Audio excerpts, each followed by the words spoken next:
قرآن مجید میں ہے ان اللہ لا یستحی من الحق، کہ اللہ تعالیٰ حق بات بیان کرنے سے حیا نہیں کرتے۔ حدیث میں بھی بعض ایسے مسائل کو اللہ کے رسول نے بیان کیا ہے صلی اللہ علیہ وسلم نے جو بظاہر حیا کے خلاف ہیں، مگر اس لیے بیان کیا کہ اگر آپ صلی اللہ علیہ وسلم بیان نہ کرتے تو لوگ ان بے شرمی کے کاموں میں مبتلا ہو جاتے۔ اسی وجہ سے میں بھی یہ ہمت کر رہا ہوں کہ ایک اور ایسا گناہ جس میں لوگ مبتلا ہیں، اور وہ ہے حیا کے خلاف، مگر ہے بہرحال شریعت کا مسئلہ اور لوگ اس میں گناہ میں مبتلا بھی ہیں، اس لیے بتانا ضروری ہے۔ وہ یہ ہے کہ لوگ شادی کے بعد بھی، آج کی نوجوان نسل زوجہ سے، بیوی سے غیر فطری طریقے سے ہم بستری کرتے ہیں۔ انٹرنیٹ پہ بیہودہ فلمیں دیکھتے ہیں، تو جو چیز انگریزوں کی دیکھ رہے ہیں کہ ان کے کلچر آہستہ آہستہ میڈیا کے ذریعے ہمارے معاشرے میں بھی آ رہا ہے۔ اللہ کے رسول صلی اللہ علیہ وسلم نے لعنت فرمائی ہے، ایک روایت میں ہے کہ اللہ اس کی طرف دیکھے گا نہیں، کہ جو اپنی زوجہ سے پچھلے راستے سے ہم بستری کرے گا۔ یہ بیماری بھی، یہ گندگی بھی لوگوں میں پھیلتی جا رہی ہے، خاص طور پہ جن کو لڑکوں سے بدفعلی کی عادت پڑ جائے تو وہ زوجہ سے فطری راستے سے ہم بستری نہیں کرتے۔ اللہ نے فرمایا کہ نساؤکم حرث لکم، یہ تمہاری زوجات ہیں، بیویاں ہیں، یہ نسل بڑھانے کے لیے ہیں۔ تو اسی راستے میں انسان اپنی خواہش کو پوری کر سکتا ہے جس راستے سے نسل بڑھتی ہے، اس کے علاوہ کسی اور راستے سے اپنی خواہش کو پورا کرنا یہ حرام ہے، گناہ کبیرہ ہے، گندگی ہے۔ ہمارے پاس کیسز آتے ہیں، ایک پاک دامن لڑکی کی شادی ہوتی ہے، لڑکا بھی بظاہر بڑا نیک، لیکن کیا ہے، لڑکا چونکہ ٹھرکی ہوتا ہے، شہوت کا درندہ ہوتا ہے، تو وہ یہ نہیں دیکھتا کہ میں اپنی بری خواہش مٹانے کے لیے میں اپنی زوجہ کو غیر فطری طریقے پر مجبور کیسے کر سکتا ہوں، تو مجبور کرتا ہے پھر اپنی بیوی کو۔ اس میں جو عورتیں زیادہ پاک دامن نہیں ہوں، نیک نہ ہوں، یا ان کو یہ ڈر ہو کہ طلاق ہو گئی تو ہم کہاں جائیں گے، وہ پھر اپنے شوہر کے ساتھ اسی غیر فطری طریقے پر آمادہ ہو جاتی ہیں، اور اس کا عذاب اور اس کا وبال یہ ہوتا ہے کہ کچھ دنوں میں ان کو بھی اسی کی لت پڑ جاتی ہے۔ انسان جب بھی کوئی غیر فطری راستہ اختیار کرتا ہے، آخرت کا عذاب تو بعد میں، دنیا کا عذاب یہ آتا ہے کہ پھر اس کو لذت فطرت میں آتی نہیں ہے، پھر جو راستہ اللہ نے رکھے اس میں اس کو لذت نہیں آئے گی، پھر وہ گندگی میں ہی گھسنے کی کوشش کرے گا، اس کی بھی فطرت خراب ہو جاتی ہے، اور جس کے ساتھ یہ بدفعلی کی جائے اس کی بھی فطرت خراب ہو جاتی ہے، وہ بھی پھر کسی کے قابل نہیں رہتے۔ تو اپنے جان پر رحم کرنا چاہیے۔ ہم انسان ہیں، ہم درندے نہیں ہیں، ہم گھوڑے نہیں ہیں، ہم گدھے نہیں ہیں، ہم جانور نہیں ہیں، ہم انگریز نہیں ہیں۔ انگریز نے تو حیا اور شرم کی تمام حدود کو توڑ دیا ہے، وہ تو درندے بن چکے ہیں۔ ہم تو درندے نہیں ہیں، ہم تو حلال کھاتے ہیں، پاک صاف رہنے کی کوشش کرتے ہیں، تو ہم ان کی جو کلچر دیکھ دیکھ کے ہم ویسے درندے بننے کی کوشش کیوں کریں؟ تو یہ بہت بڑا وبال ہے، بہت بڑی برائی ہے جو ہمارے معاشرے میں آہستہ آہستہ جڑ پکڑتی جا رہی ہے، اور اس سے بیماریاں بھی پھیلتی ہیں۔ غیر فطری طریقہ ہے، بیماریاں بھی پھیلتی ہیں۔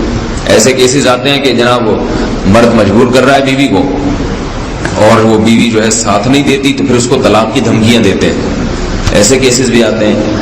اور یہ بھی آتا ہے کہ مرد جب اپنی بیوی کو غیر فطری طریقے پر مجبور کرتا ہے، بیوی آمادہ نہیں ہوتی، تو مرد پھر یہ دھمکی دیتا ہے کہ بھائی میری خواہش تو تم سے پوری ہوتی نہیں ہے، پھر میں دوسروں کے پاس جاؤں گا۔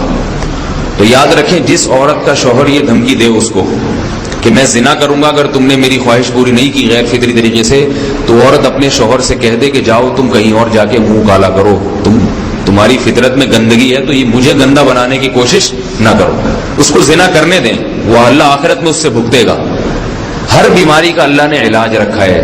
اللہ کے رسول صلی اللہ علیہ وسلم نے فرمایا، صحیح بخاری کی حدیث، ما انزل اللہ من داء الا انزل له دواء، کوئی بیماری ایسی نہیں ہے جو اللہ نے نازل کی ہو اور اس کے لیے دوا نہ رکھی ہو دنیا میں۔ تو اگر کسی کو ایسی لت پڑ گئی ہے غیر فطری کام کی، تو اس کو چاہیے کہ وہ اپنا علاج کرائے، ڈاکٹر سے بھی رابطہ کرے، اور سب سے بڑا علاج یہ کہ کچھ وقت صبر کرے گا، چھوڑ دے گا کچھ عرصے کے لیے، تو خود بخود آہستہ آہستہ صحیح ہو جائے گا۔ ایک آدمی شراب کا عادی ہے، ایک علاج تو یہ کہ ڈاکٹروں سے رابطہ کرے، بہترین علاج کیا؟ چھوڑ دے۔ کتنے دن تڑپے گا؟ 1 دن 2 دن 3 دن 4 دن 1 ہفتہ 2 ہفتہ، بہت زیادہ سال ہو جائے گا نا، اس کے بعد خود بہت ٹھیک ہو جائے گا۔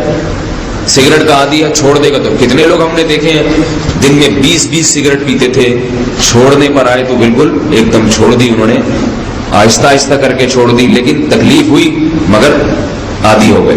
تو اب کسی کو یہ لت پڑ گئی ہے غلط کام کی، برائی کی، تو اس کا بہترین علاج یہ ہے کہ وہ اپنے آپ کو بدلنے کی کوشش کرے، ماحول بدلے، اور کچھ وقت صبر کرے گا تو اللہ اس سے یہ عادت چھڑا دے گا۔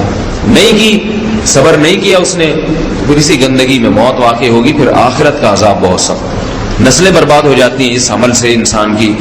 تو بات حیا کے خلاف ہے، مگر یہ کہ ایک بزرگ تھے وہ بات فرما رہے تھے، تو کسی نے پوچھا کہ حضرت آپ حیا کے خلاف بات کرتے ہیں، تو انہوں نے فرمایا تم بے حیائی کے کام نہیں چھوڑتے، ہم اس چھڑوانے کے لیے بات کریں تو ہم برے ہیں، اور تم کام کرو تو بھی برے نہیں۔ برائی کا کام کرنے میں برا نہیں بنتا، اور برائی کے خلاف بولنے والا برا بن جاتا ہے کہ دیکھو یہ کیسی باتیں کر رہے ہیں۔ تو بھائی باتیں ہیں اس لیے ہیں کہ یہ معاشرے میں یہ برائی پھیلتی چلی جا رہی ہے، اور یہ ہماری اپنا کلچر نہیں ہے، یہ امپورٹ ہو رہا ہے باہر سے، یہ امپورٹ ہو رہا ہے، یہ وہاں میڈیا کے ذریعے آ رہا ہے۔ تو وہ چیزیں دیکھا نہ کریں اور ان لوگوں سے دور رہا کریں۔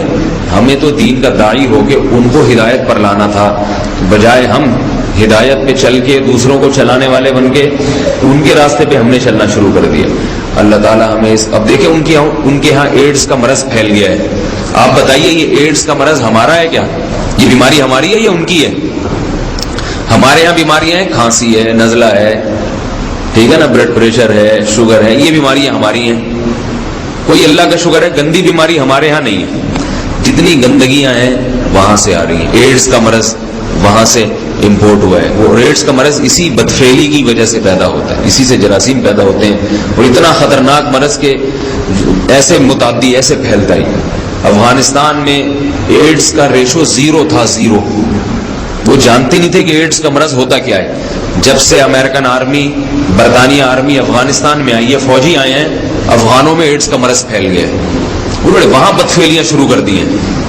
تو وہ تو حالانکہ ان کے لیے زنا کتنا سستا ہے، کتنا سستا ہے نا ان کے لیے زنا، پھر بھی وہ لڑکوں کی طرف مائل ہوتے ہیں۔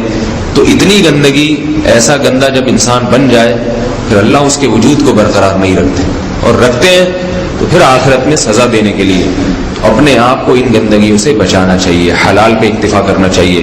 اللہ تعالی ہمیں حلال پہ قناعت کی توفیق عطا فرمائے اور پاکیزہ لوگوں میں ہمارا